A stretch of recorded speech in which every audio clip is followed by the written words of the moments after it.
5 തലമുറകളായി നിങ്ങൾക്കൊപ്പം PRS hospital. രാമായണത്തിലെ രാമനെ കുറിച്ച് വളരെ മോശമായ ഒരു പ്രതികരണം വേടൻ നടത്തിയിട്ടുണ്ട്. രാമനെ അറിയില്ല, രാവണനാണ് ഇഷ്ടം. രാമനെ അറിയാതെ എങ്ങനെയാണ് രാവണനെ അറിയാൻ കഴിയുക?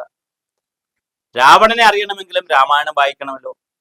അപ്പൊ രാമായണം വായിച്ചിട്ട് രാമനെ പ്രതീകമായിട്ടുള്ള മര്യാദാ പുരുഷോത്തമനായ രാമനെ കാണാതെ കണ്ണടച്ചുകൊണ്ട് രാവണന്റെ അടുത്ത് എത്തണമെങ്കിൽ അതിനൊരു വല്ലാത്ത മനസ്സ് വേണം.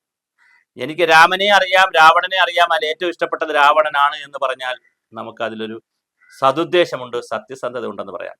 എനിക്ക് രാമനെ അറിയില്ല എന്ന് പറഞ്ഞാൽ വലിയൊരു കുഴപ്പമാണത്. അതിൽ വലിയ എന്തോ ഒരു പന്തികേടുണ്ട്.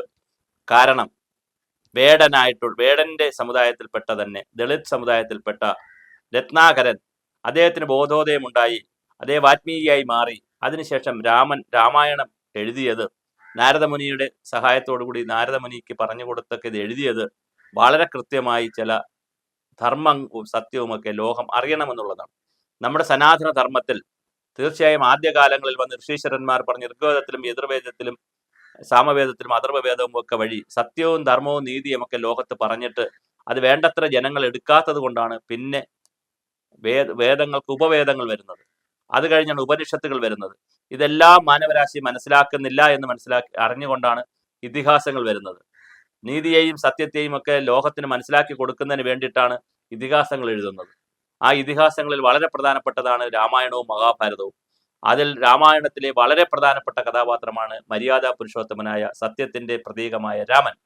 ആ രാമനെ അറിയില്ല എന്ന് പറയുന്നതും രാമനെ അധിക്ഷേപിക്കുന്നതും കോടിക്കണക്കിൽ വരുന്ന ഹൈന്ദവ ജനങ്ങളെയും രാമനെ വിശ്വസിക്കുന്ന, രാമനെ ആരാധിക്കുന്ന, രാമനെ ദൈവം പോലെ കാണുന്ന മറ്റ് സമുദായത്തിൽപ്പെട്ടവരെയുമാണ്. നമുക്ക് ഒരുപാട് കാര്യങ്ങൾ പറയാം. പക്ഷേ താങ്കളെപ്പോലുള്ള ഒരാൾ തീർച്ചയായും ഇത് പറയുമ്പോൾ കുറെ കൂടി പക്വതയും ശ്രദ്ധയും ആവശ്യമുണ്ട്.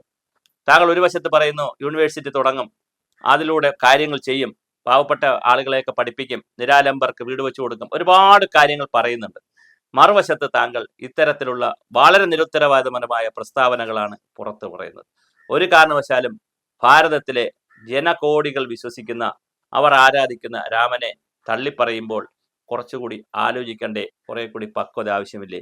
കാരണം നൂറ്റാണ്ടുകൾക്ക് മുമ്പുണ്ടായ ഒരു കൃതി, ആയിരക്കണക്കിന് വർഷങ്ങളായി വായിച്ചു വരുന്ന കൃതി, കോടാനുകോടി ആളുകൾ മനസ്സിലാക്കിയിട്ടുള്ള ഒരു കൃതി, അതിൽ രാമനെ അറിയില്ല, രാവണനെ അറിയാമെന്ന് പറയുമ്പോൾ വളരെ വലിയ പ്രതിസന്ധിയാണുള്ളത്. രാമൻ സീതയെ ഉപേക്ഷിക്കുന്നു എന്നൊക്കെ ആയിരിക്കാം ഒരുപക്ഷെ താങ്കൾ പഠിച്ചു വച്ചിരിക്കുക.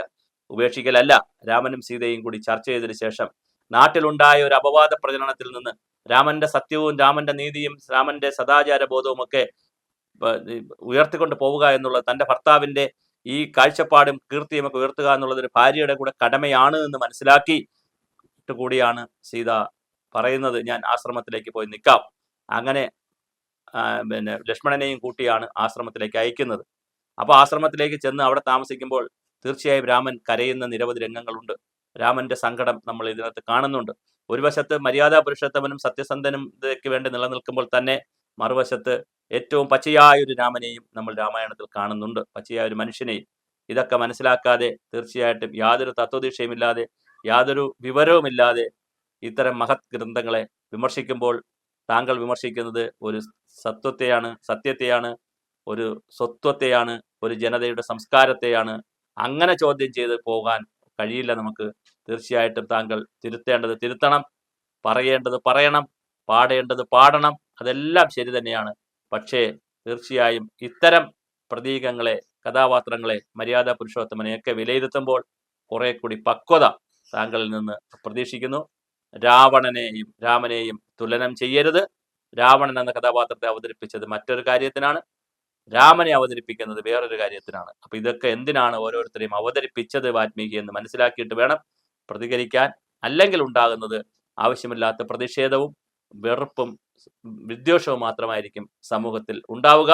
അത് വേടനെ പോലെയുള്ള വളർന്നു വരുന്ന ഒരു കലാകാരൻ തിരിച്ചറിയേണ്ടത് കാലത്തിന്റെ ആവശ്യം കൂടിയാണ്.